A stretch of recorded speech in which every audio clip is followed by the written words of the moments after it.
and welcome to the Ghost of Harrenhal. My name's Simon. And I'm Jenny. Thank you for joining us for episode 189 of our chapter-by-chapter book review of A Song of Ice and Fire by George Martin. Today, we'll be discussing chapter 45 of A Storm of Swords, that's Cat 5. As always, we'll chat about the chapter and try not to spoil any future plot points for you, and hopefully provide you with some entertainment along the way. We'll summarise what happened, discuss our thoughts on it, provide some useful background, compare it to the television show, indulge in a little pedantry, and cover some relevant news and listener correspondence. Be sure to check out the show notes, that'll provide some additional information about the characters and geography of this chapter. How are you, Jenny?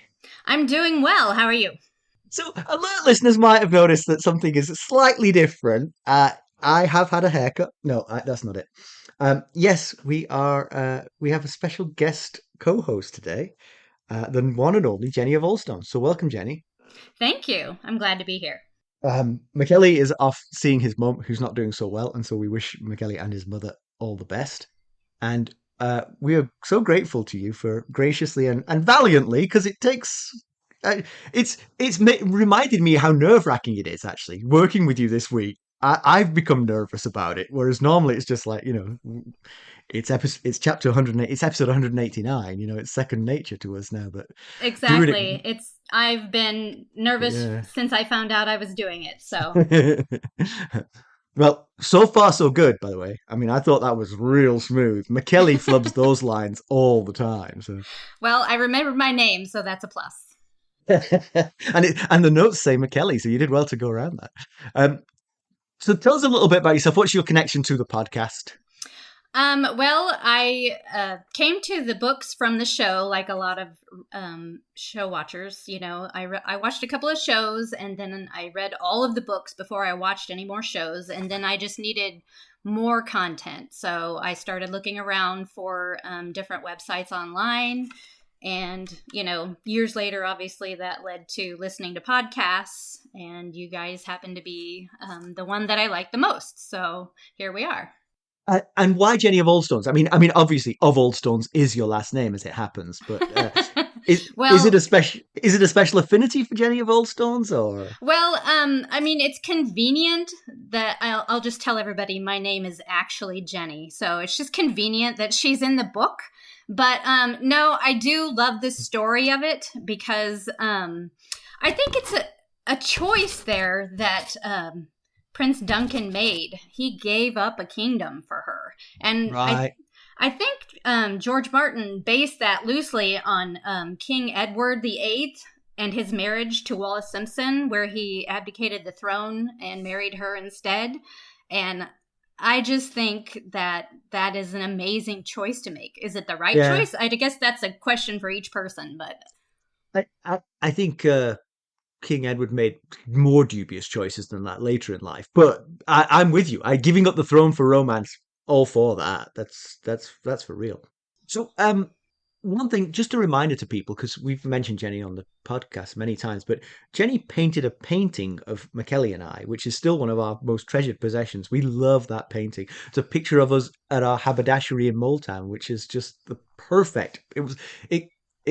We were so moved to receive it, and we love it too. It's in his house. I don't know why he gets preference exactly, but maybe you should share it, like have custody. Yeah, that's it. Timeshare the thing. Yeah, that's true.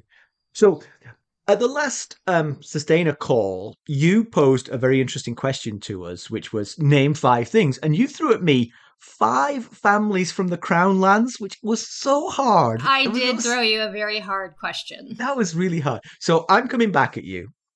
And this one is so hard that I have not actually been able to find five answers for it yet. So if you get 3, you've done very, very well. So can you do 5 characters whose names are alliterative? Oh. For example, Tina Turner or Ozzy Osbourne, but from the books. From the books, not just this chapter, or no, not just. But weirdly, there are 2 in this chapter. In fact, and the third one gets mentioned as well. So you might be able to get 3. Okay, so Galbert Glover. Very good in this chapter. And Mage Mormont also in this chapter. All of them in this chapter. I couldn't believe it. Okay, so what I want to know is, though, do nicknames count? Go on, give me an example. Brynden Blackfish. No. No I counting. I Okay. thought about it.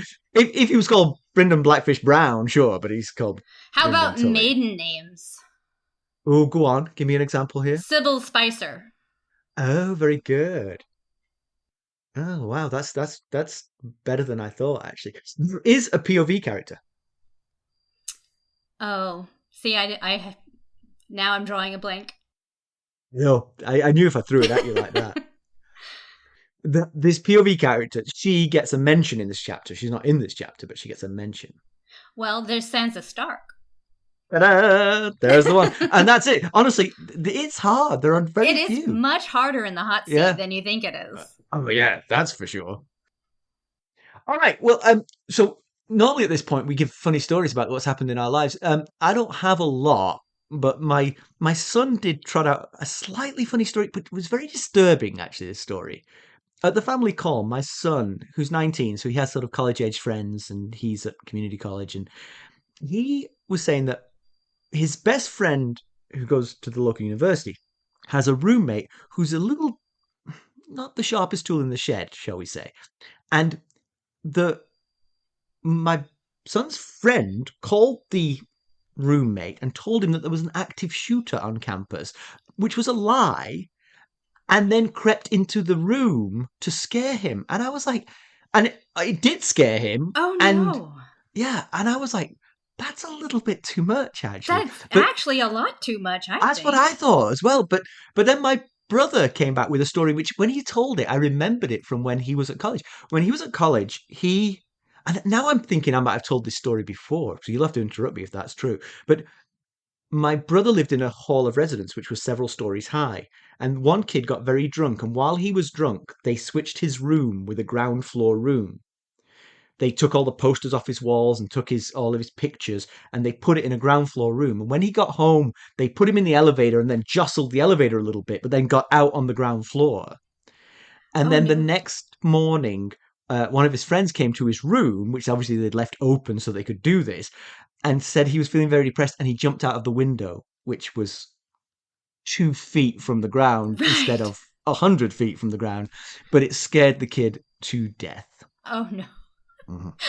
That is a great prank, though. I love Oh that. yeah, it is a great prank, but it's again a little too much. Yes, and I don't think you've told that story before, or if you did, I don't remember it either. So Uh, maybe nobody else will. yeah, but when my brother was telling it, I remembered him doing it. I remember because he actually my brother followed in my footsteps to college. I went to Sheffield University, and my brother followed behind me a few years later. And I think partly that was because he came to visit me one week, well, like a long weekend, and he had a great time because he was sort of 17 and he was hanging out with all these college kids, and we were and it just so happened it was an event in Sheffield called Pajama Jump, where everybody went out in their nightwear and went to the nightclubs, and there was kind of a lot of cross dressing and a lot of debauchery, and I think my brother fell in love with it. He was like, "This is the place for me." So he probably disappointed that it was just an annual event. Really, he probably thought the whole place was like that all the time.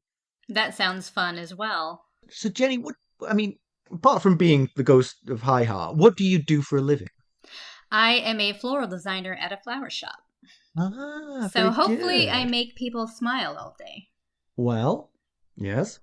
So, how is that? There must be fun stories associated with this. Well, there are fun stories. I can't share exactly what's on the card messages, but I will tell you that we get some really racy card messages at the shop.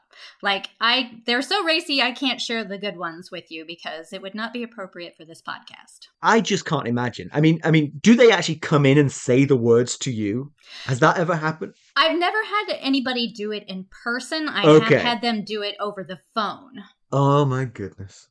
Can you imagine? Well, you don't have to, but I have to. Yeah. Ah, yeah. People are just different. They I are. mean, A I lot could. of them are, they don't care. There's no shame in their game. Ah, yeah. Well, that's awesome. Um, All right, well, let's get down to business. How did we leave Catelyn Stark? So, last we saw of Catelyn, she was attending the funeral of her father. She was hosting a delegation from the twins and negotiating the marriage of her brother Edmure to Rosalind Frey. She was learning that Sansa Stark was now married to Tyrion Lannister, and that a big chunk of Robb's forces were wiped out at Duskendale, that Roderick Cassel was dead, Winterfell burned, and the Walder Freys were at the Dreadfort as Ramsay's guests. It was not a slow news day at Riverrun. Jenny, why don't we give the summary of this one? All right.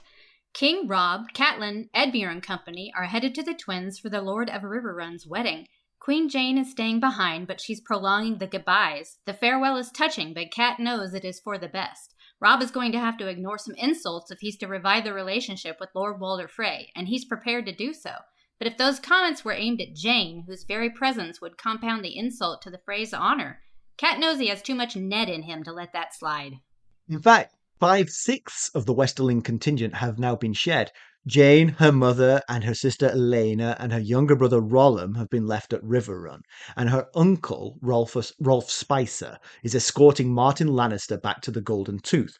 Only Sir Reynold, who's Jeyne's other brother, is part of the party. He's the royal banner bearer, and cheerful enough to not rise to any bait from the Freys.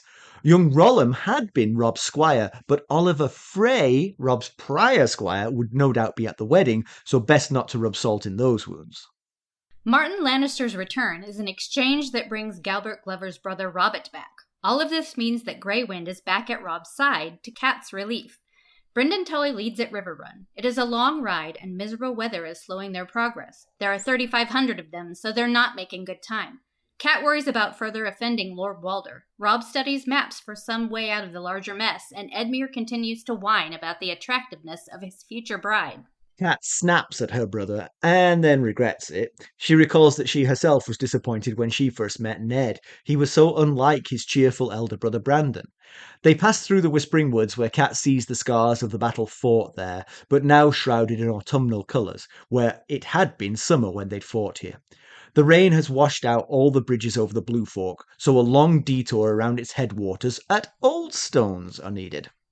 Robb tells Cat that after the wedding they'll head north. She's puzzled, but he'll tell her no more. At Old Stones, they survey the ruined castle and graves.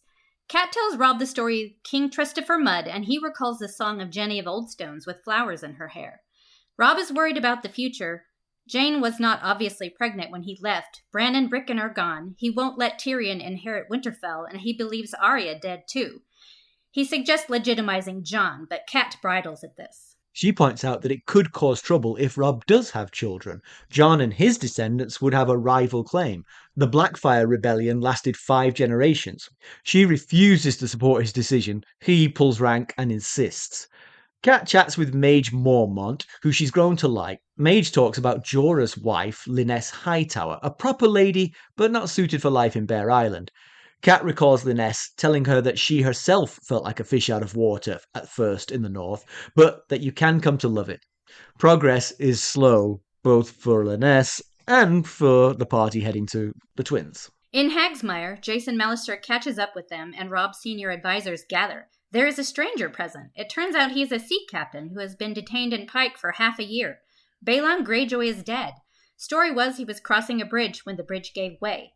His body washed up 2 days later. His brother Euron, who's been exiled for years, returned before Balon was cold, sat himself on the seastone chair, and drowned those who objected. The captain is dismissed, and the party discusses Iron Island politics. One thing seems certain. Victarion will leave Moat Cailin. He'll leave a garrison, but vulnerable. Robb wants Mallister to send ships into the streams of the Neck, flying his banners, with the hope of getting a message to Howland Reed. The plan would be to march on Moat Cailin in force with the Freys and the Boltons, but with Reed's help send a large contingent around to the north and attack the Ironborn from there too. Then Robb commands Cat to go with Sir Jason Mallister to Seaguard and wait out the remainder of the war there. She would prefer Riverrun, but he doesn't want all of his loved ones in one place. She grudgingly consents. Then he produces a document that he wants his battermen to witness, which is intended to shore up his legacy. Cat is powerless to stop it. Alright, so, concerns about the Westerlings. So, the Westerlings, that's Queen Jeyne's family, right? They are bannermen to the Lannisters, okay? And I'm still a little bit concerned about them. Do you know why I'm concerned about them? It's because of Grey Wind. Yes, that is a big red flag. Exactly. If the direwolf doesn't like them, you know who else the direwolf didn't like? The guy with the dagger who tried to kill Bran. Good point. So it is interesting who's being kept close and being shunned. So Rolf Spicer's been sent away, but on a do good mission. But he is going back to the West. Surely he'll. What's going to happen to him when he reaches the West? Right. Well, I mean, he's betrayed the Lannisters, but he's Right. also going to talk to the Lannisters. So what if he flips back the other way? Exactly. He must have enormous amounts of intel about what Rob's up to, about how many forces he's got, that kind of thing. So that whole thing just worries me. I do think they're making good decisions not taking too many of the clan with them to the twins, because Walder Frey is clearly able to detect insult at 1,000 paces. Yes, I think that was actually good counsel from Cat for once. Right, right. Yeah. Um, and also I think knowing Rob as well as she does was good to keep Jeyne away because Yes. I can and I think just generally guys are like this. Guys can take insults, but if somebody insults their wife, that's different. That's always gonna make them more angry. Agreed. So, do you think that leaving all of the Spicers at Riverrun was a good idea? Or the four that are there? I mean, I don't know. I mean, it feels to me like Jeyne is not in on this. If this is some kind of plot against the Starks, Jeyne is an innocent patsy. That's how I feel. She clearly loves Rob. She wants to be with him. But is her family, do they feel the same way? I have no idea. Yes, I am kind of. I don't like the way that Lady Sybil treats Jane, so I would be concerned about maybe the mother being involved. So what's she done? I mean, again, one truism of this is that I don't fake the not remembering stuff. It's all genuine. So what has she done to make you be concerned about the way she treats Jane? Well, I mean, I don't know if it's just something I've picked up because I think that she's just polite. Does that make sense? She's polite to Rob, but not. I don't buy it, I think is what Huh. I'm saying. Okay. Yeah, I mean, they always make me nervous. And again, it's the Greywind part because they haven't done anything yet. But if Greywind doesn't like them, then I'm a believer in the direwolves. Yes, because it wasn't it Rolf that Greywind definitely didn't like? Was I think in particular, yeah. I mean, the others are Yes. kids basically, Right. so it's Rolf that he was particularly offended by. I do think it's slightly funny because one thing that's mentioned in this chapter is how relieved Cat is that Greywind is back by Rob's side. The biggest fan of the direwolves, apart from me perhaps, is Catelyn Tully, who isn't Yes. from the north. But she's the one who saw what Summer did to protect Bran, and so she's absolutely her her belief in the direwolves is unshakable, even though apparently three of her children are dead. At least she believes that to be the case. That's true, and they all had direwolves, so that didn't exactly save them. Oh, actually, yes, that's a good point. Actually, the one that she knows for a fact is still alive lost her direwolf. Correct. Huh. I hadn't even thought of that. So there's an interesting comparison here between Galbert Glover and Brynden Tully. So Galbert is part of this party, and that's sort of like it's not a slur. I mean, he's going to go with the lords to the big wedding, but it's sort of perceived that as a military leader, he's sort of loyal and steady. Whereas Brynden has been left with charge of protecting Riverrun, where you need a little bit of martial prowess, and that's what Brynden has. He has a real talent for this that Galbert doesn't have. Yes, I think Kat mentions that her uncle is brilliant Yeah, at martial prowess. So, yeah, yeah, that's definitely kind of a downgrade in a way for yeah. Rob. Yes, that's true. Yeah. Um, the other one I'd like to mention at this point is Edmure. So, as you know, as a listener, you'll know I've defended Edmure for a long time. I guess I feel like King Canute sometimes against the tide of things that Edmure does wrong, including missing with his bow and arrow shots against his dead father. But even he's wearing on my patience now. He's griping to Freys about the attractiveness of his future wife. I'm like, there are bigger fish to fry here, Edmure. There really are. Exactly. he's gonna have to just live with whichever wife he gets, so Right. being morose about it this long is not helping anything, especially when you gripe about it to their kin. We'll be right back.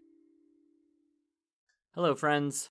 Are you ready to make some unforgettable memories? Well, if so, consider the Marriott Bonvoy program. Discover the perfect destination for your summer getaway and unlock exclusive deals on luxurious accommodations. With our affiliate partnership, you'll enjoy unbeatable savings and a seamless booking experience. Don't let summer slip away. Visit Marriott Bonvoy today and make this vacation season one for the books. Use our Ghosts of Harrenhal affiliate page to check it all out and buy Bonvoy points or give some as a gift. The link to our page is in the show notes. Yes, exactly. It feels like a very millennial trait to me, but I mean, perhaps that's just me projecting a little bit there. Well, I know that Kat is against legitimizing Jon here. Not a big surprise considering how she feels about Jon. How do you feel about it, Simon? I feel good about it. I think it's a really smart decision, but I do later on. I'll give you what I think should actually happen here, and it may actually happen because right at the end of the chapter they're a little bit ambiguous about what it is that Robb has presented for the Lords to witness. It doesn't necessarily. The implication is it's a document that legitimizes Jon, but it doesn't. They never actually said that. Kat feels like she's been railroaded by it, so it's obviously something along those lines. But all right, I'll get to my idea. But I was going to say, we never exactly find out what the paper says. He says he wants to legitimize him and leave him as his heir, but we don't know how it's worded. right, I think I will say this: Kat would never agree to this because she doesn't like Jon. She doesn't like what Jon represents.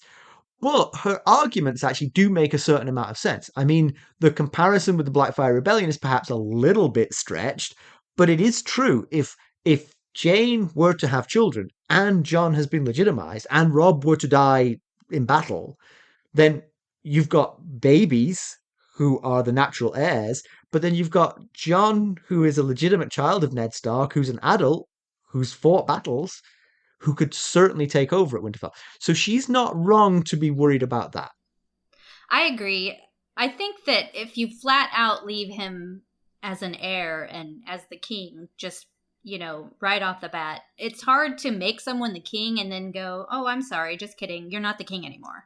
Right. Which is why. So here's my suggestion: make it a will. Make it his will, Robb's last will and testament. Robb's last will and testament should be: if I die without children, then I legitimize Jon Snow to become Jon Stark and to be my heir. If I have children, that doesn't apply. Those children can legitimize Jon Snow if they choose to. Yes, I think that's a good plan. Yeah, the one thing that made me wonder, and you might be able to help me with this, because the one thing about you, Jenny, is you have encyclopedic knowledge. You are good at this stuff.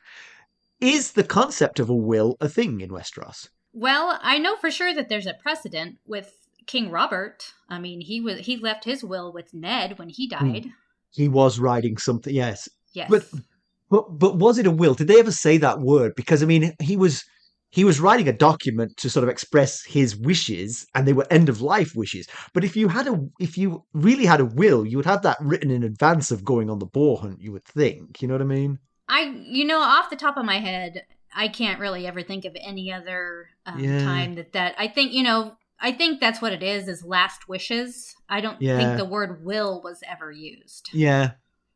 So that's what I would do. And then of course we don't know what was being said at the end. So it could have been exactly that. It could have been precisely what we're describing. And fingers crossed that it was, because I don't want to put Jon in that position. Because if Jon gets legitimized and somehow freed from his bondage, because that's one thing that isn't made clear. I thought a king could free you from your Night's Watch vows. I thought that had been said before. It has. It's not exactly respected, but I mean, I think a lot of people think even though, you can do that, they think that you shouldn't. Right. Because in this chapter, they talk about taking 100 men up there and saying, you can have these guys if you'll give us that one back, sort of thing. So it was kind of like a trade rather than a royal decree.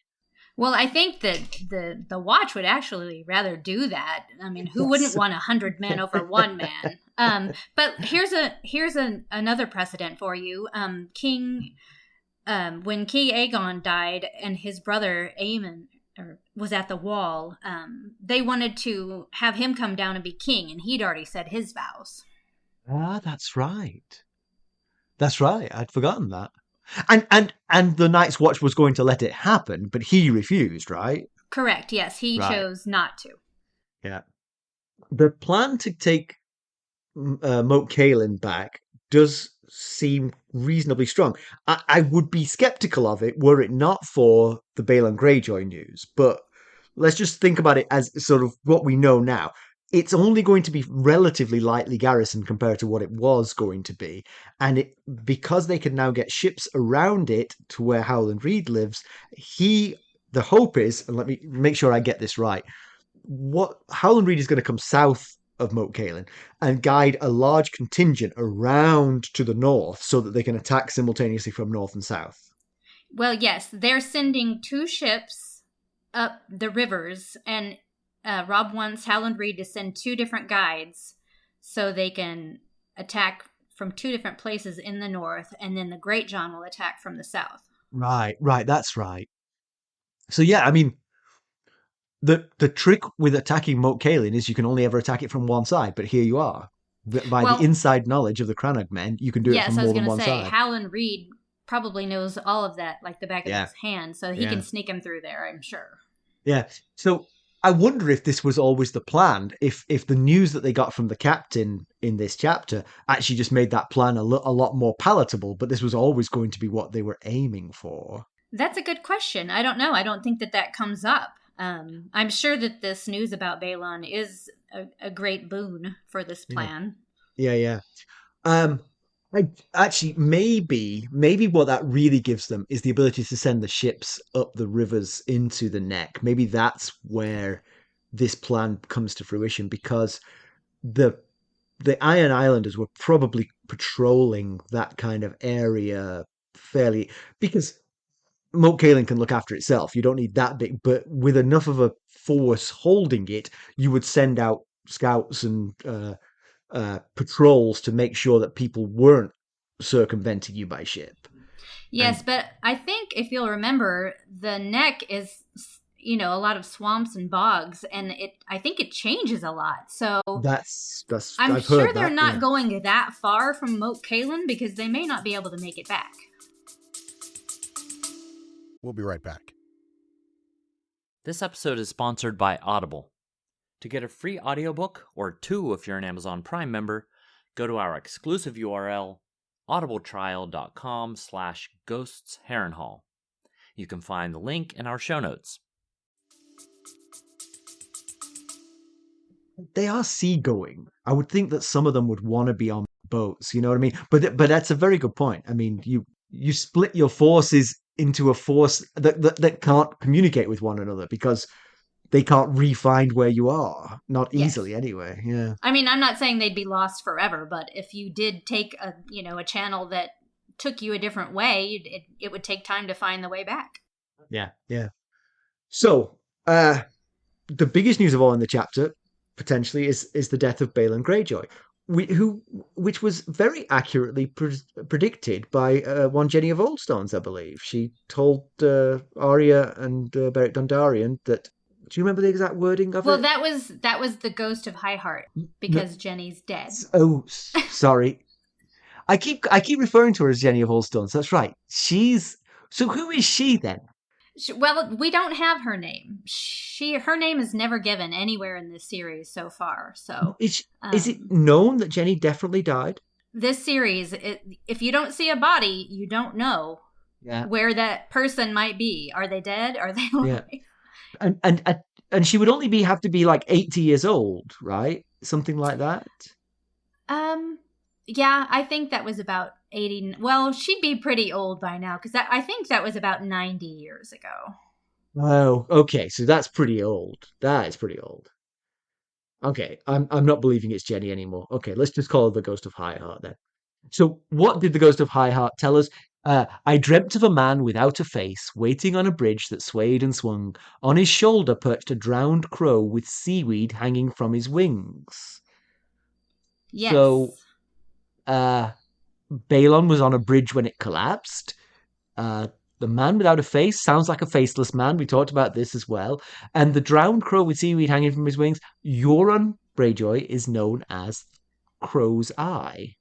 So there's a Yes. connection there, perhaps. And he wasn't very subtle. If Euron is to blame, and we don't have categorical evidence that Euron is to blame, he wasn't very subtle about when he returned home.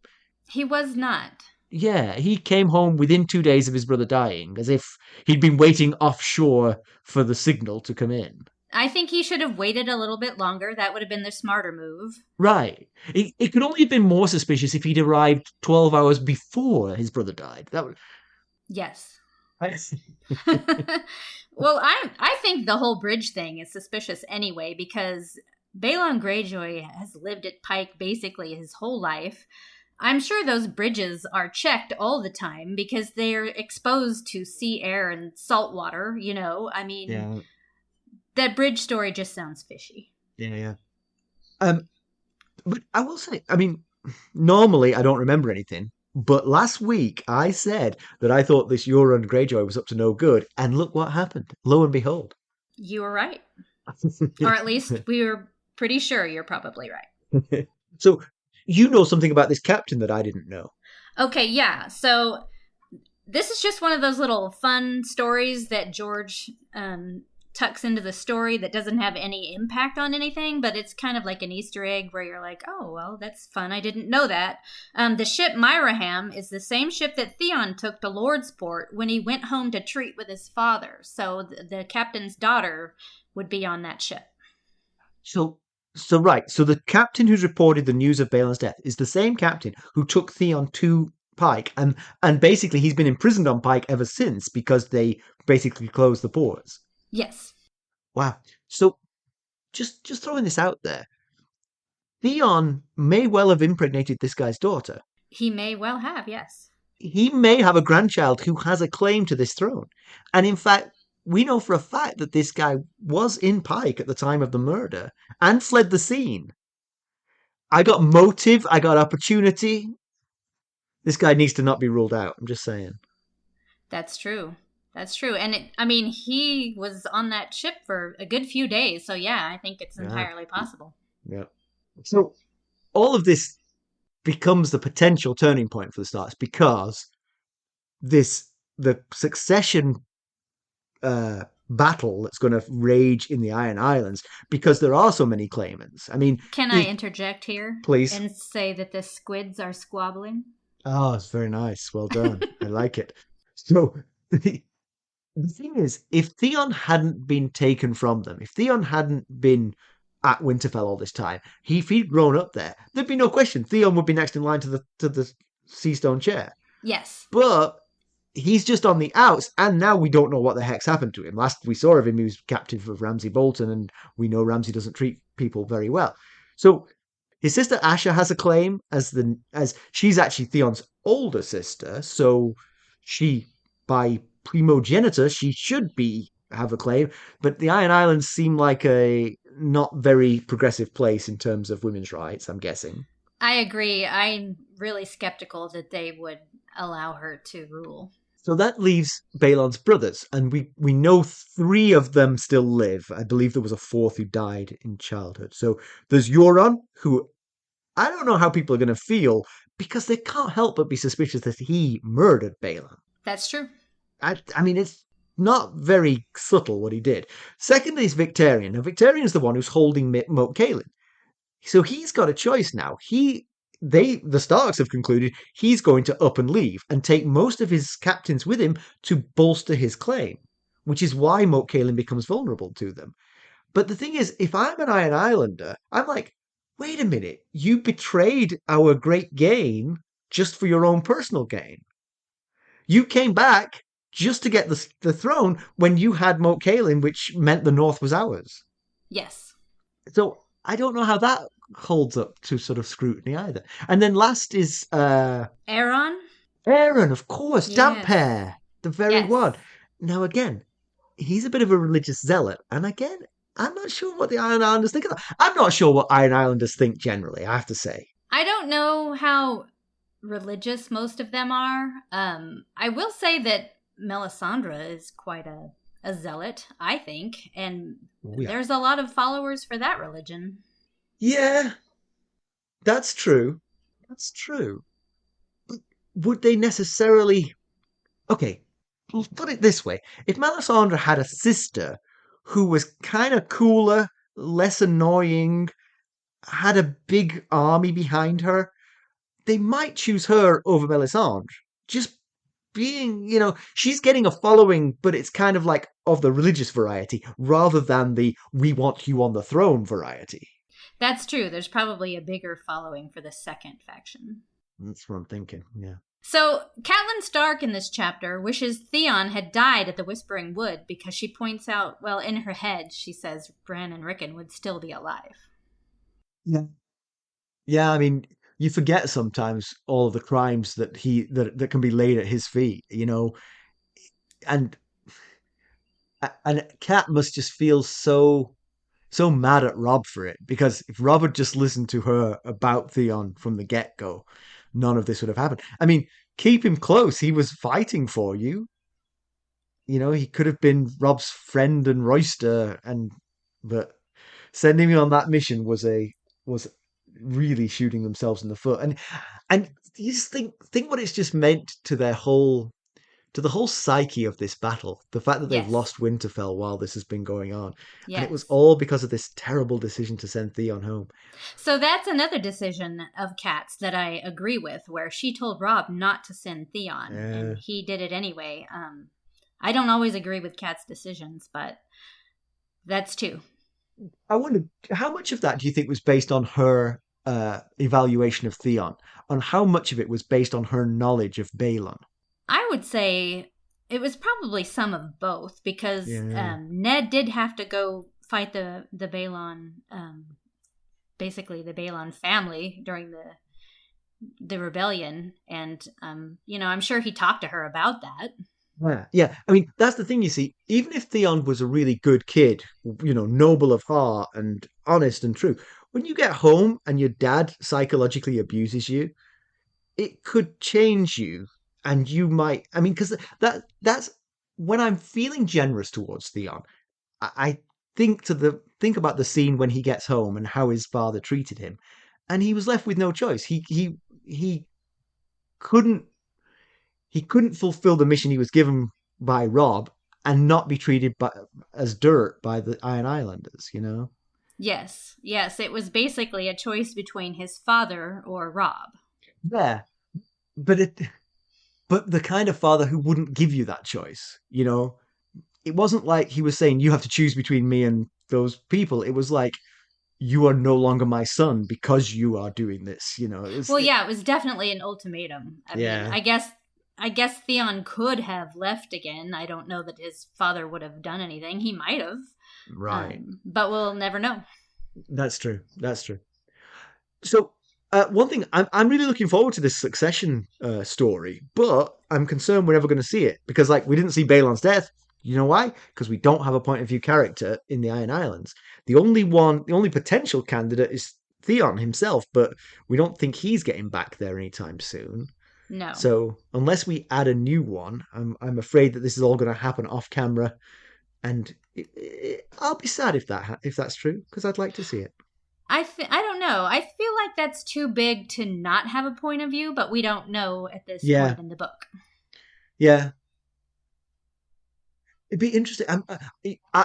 I'm sort of pretending, but I'm sort of not pretending that I remember or don't remember whether or not we get a point of view person. But I literally don't remember which one it is. And so I could tell you the answer to that. I know Jenny, I know that you've got it. But we better not say it on the air. Yeah, because it's definitely, presumably a spoiler. It's a spoiler. Yeah. So one thing that's happening at the end of this chapter is that Cat is being shipped off to Seaguard with Jason Mallister. Now, I'm I am of the male persuasion, and you are of the female persuasion. Did you notice what I noticed? That Jason Mallister kind of had the hots for Catelyn Stark? Now, see, it's funny that you say that because I did not notice it any of the times that I've read this book before until you pointed it out. And then I was like, huh, well, now I'm looking at it differently. Mm-hmm. Yeah. I mean, partly it's being a guy and knowing what guys are like. You're like, if Jason Mallister says one slightly nice thing about Catelyn Stark, it's probably because he's got the hots for it. I mean, that's, breaking it down to the fundamentals here. But yeah, he seemed quite happy that he would be hosting her for the rest of the war. He did. Yeah.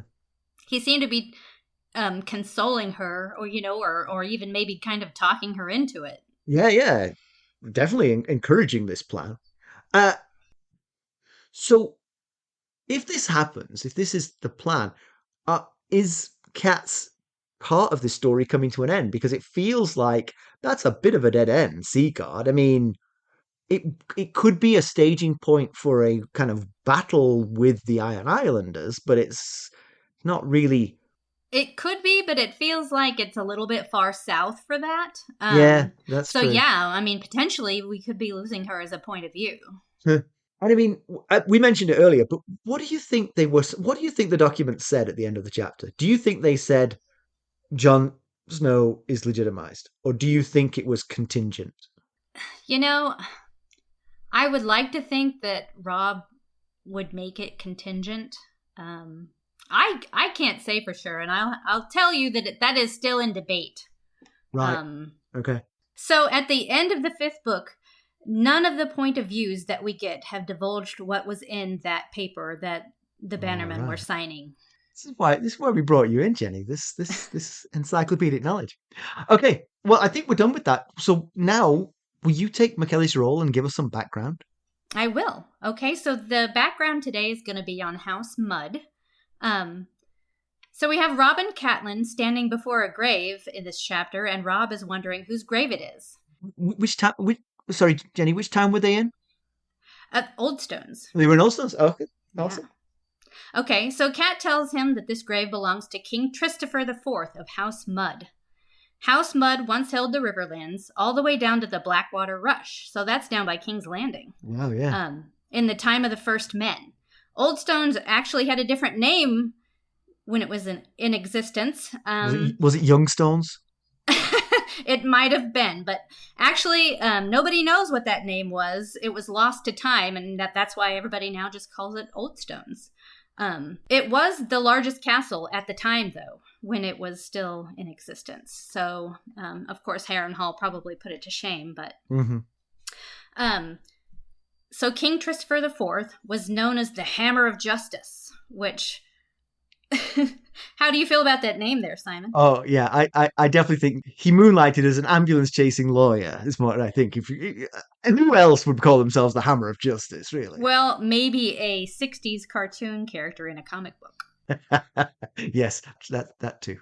Okay, so Christopher the Fourth, fought 99 battles alongside the Tullys and Arryns against the invading Andals, and he won all of them. Then 7 Andal kings came together and they defeated him.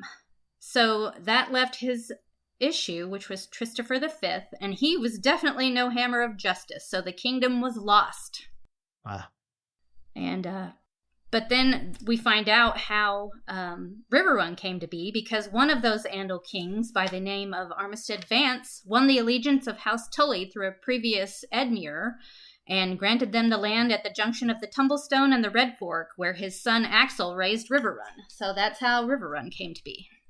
What I find interesting about that story, because thanks for doing the background, I really appreciate it. A lot of this was actually directly in this chapter. Normally we have to go fishing for it, but they actually told this story pretty much.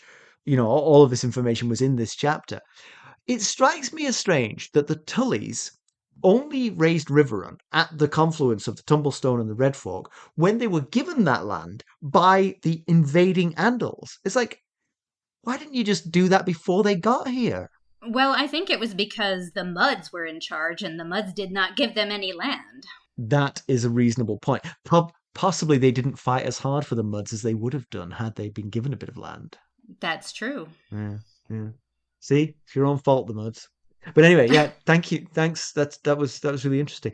Sure. And it actually it really sucks that you can win 99% of your battles and basically end up dead because of the one loss. It's just not. It's just war is a hard game. Well, I will point out that kind of the same thing is going for Robb. He's won all the battles, but it's really not going all that well. You raise a very good point. Yes, indeed. All right, comparison with a television show. I thought that this might have been skipped entirely, but trying to sort of think back what happened in the show, I didn't think that there was anything of the journey between Riverrun and the twins. But that's not true. I'd forgotten about an en route scene between Cat and Robb. He's not mulling a return to the north. He's instead planning a daring raid on Casterly Rock itself. Catelyn says they'll need the Frey's strength, and Robb, is determined to get it, no matter how much abuse he has to take from Lord Walder. Um, Oh, I remember that now. Yeah, now that you mention it. Uh-huh. Pedantry Corner, I didn't see anything. I'm hoping you've got something for us, Jenny. This is your one chance. Actually, I don't, because I'm Yeah. gonna tell you I am not a big pedantry fan. I'm sorry. Oh, you know? I see the pedantry, I certainly do, but I like to ignore the pedantry. Yeah. I like to just move on, and I'm one of those people that don't like to know how magic is done either. So That's there a you go. reason. That's a reasonable point. And honestly, I'm not trying to reveal the Wizard of Oz by pointing the pedantry. I am just honestly, it makes me realize how hard of a job it is to write a book of this kind of magnitude. Oh, definitely. The size of them, you're gonna have some pedantry, and Exactly, yeah. there's some good pedantry sometimes. But like I said, I just I'm like, oh well, there's that, but I'm gonna keep going. And I know we've been criticized for this, but I can't help but like bridle when a character makes a stupid choice. And then again, you can totally justify that because people are stupid, you know. Exactly. Yeah, character choices. I mean, sometimes they need to be stupid for the story to be going the way it's going. True that. True that. Okay, news and notes. Normally McKelly does this, so this is a bit light this week. So we just want to send our love to McKelly and his mum and hope that she's doing better. And I will say, McKelly, I mean, not in any way to belittle your efforts here, Jenny, but he's the heart and soul of this podcast. He is diligent and tireless in creating it in a way that his co-host Simon is most certainly not. And so for him to miss an episode is not done lightly, and we hope he comes back to us soon. Although I do now have a plan for taking more time off because I know that Jenny can fill in any time and do it with excellence. Well, I will be happy to do so. Thanks. Oh, I told you actually, but I haven't told the listeners. My brother is just a little bent out of shape when he found out that you were doing this week. He was just like, ah, what about? But as I pointed out to you, and my sisters also pointed out on the call, they said you two sound the same. They won't know who's talking. So Well, all I can say is, Rob, don't give me a bad review, please. all right. Well, let's draw a line under this one. So is there a chance the Starks are going to get back home? Dare we dream? I think we can hope, yes, and dream, but let's hold that in check a little bit. Yeah. I mean, the thing is, there's a lot of pieces that all have to fall into place, but they all feel logical to me. One is Edmure's coming to marry Roslyn. They're going to build bridges with the Freys. They're going to get Roose Bolton back on side because he's coming for the wedding as well. I don't know what he's been up to, but I think he's one of those people that if you leave him to his own devices for a while, he wanders off into his own imagination. When you bring him back into the fold, you can get him back on, four square with everybody else.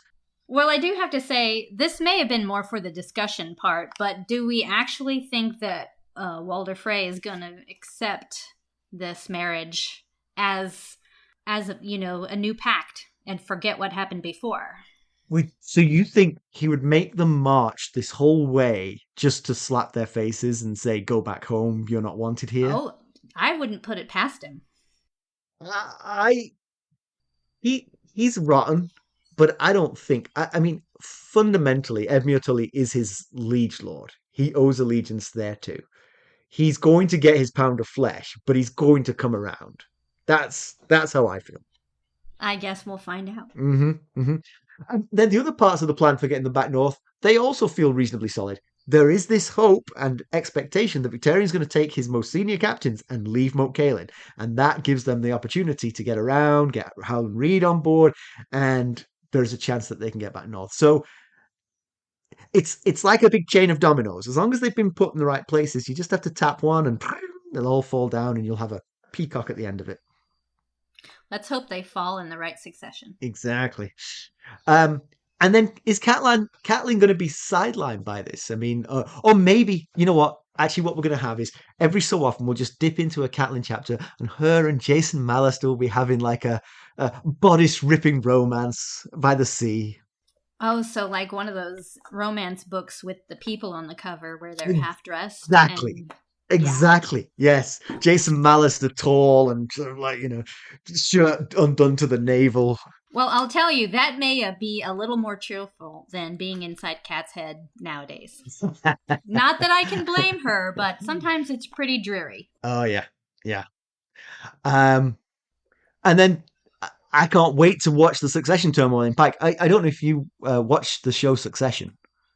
I do. I do actually. I love that show. I love that show as well. They're such awful people. Oh my God. They are terrible. Yeah.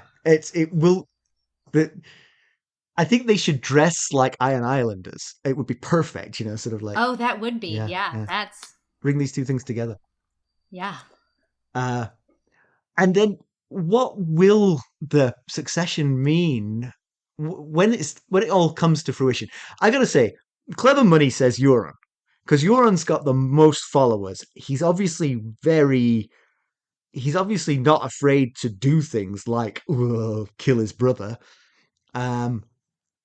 And he's battle hardened. I think he's gonna take the Iron Islands. That would be my bet. And then what does that mean for the North and for the Westeros as a whole? Because the whole North thing is a bit weird for the Iron Islanders because it's just too big for them to hold. It's too big for them to hold, and it's far from the water when you get more inland. Exactly. It's the fattest part of the whole continent. Most of it is way far from the water.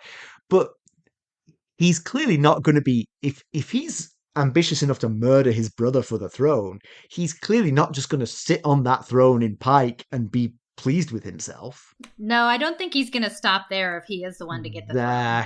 Exactly. Also, what's he paid? If it's a faceless man, the rumor is that that's an extortionate payment. So what is the payment going to be? I have an idea of what he might have paid with, but I think it's a spoiler, so I can't say. Oh, well, when we stop recording, just let me know. Okay. And will we welcome a new character, Jon Stark, to the fold? Doesn't that just sound kind of weird? It does when you say it. I do occasionally flub my lines and say it, but yes, saying it intentionally is weird. I think that, I don't know, I mean, Jon has wanted to be a Stark his whole life. So, I mean, from Jon's point of view, that may be the best thing that's ever happened to him. But he's also very honorable. He's definitely more like Ned's son. And so, I mean, would he give up his vows for one thing? I did say, I think at one point, that I thought that if they freed him from his vows, he would just retake them. Yeah, yes, I remember that. All right, Jenny, this was weirdly good, honestly. Really? Because I feel like it's been terrible. No, it's been fine. I mean, we're not quite as smooth as me and McKelly are, but I mean, like, I'm talking 10%, not 50%. And we've been so much quicker. McKelly and I take an hour and 40 minutes to record an episode. Well, I'm probably not as verbose as McKelly is. No one is. Okay, no, it's been an honor and a pleasure. You're welcome back anytime. There's 3 ways that you could help us. You could, that made it sound like I was talking to you, Jenny. There's 3 ways that you, the listener, can help us. You could leave us a positive review. There's no better way to spread the word. You could buy merchandise at ghostofharrenhal.threadless.com, or you can buy us a cup of Arbor Gold at buymeacoffee.com/ghostharrenhal. Become a sustainer at the Lord Paramount or Knight of the Realm level and get to do cool things like Jenny does. Yes, and as always, you can reach these two jokers at ghost.heronhell@gmail.com. Follow them on Twitter at @ghostheronhell, Facebook, Instagram, Discord, and YouTube. And when I say these two jokers, I mean Simon and Mac, not me. You can find me on Discord, but that's about it. Well, thanks for listening. Thanks. Bye. Bye.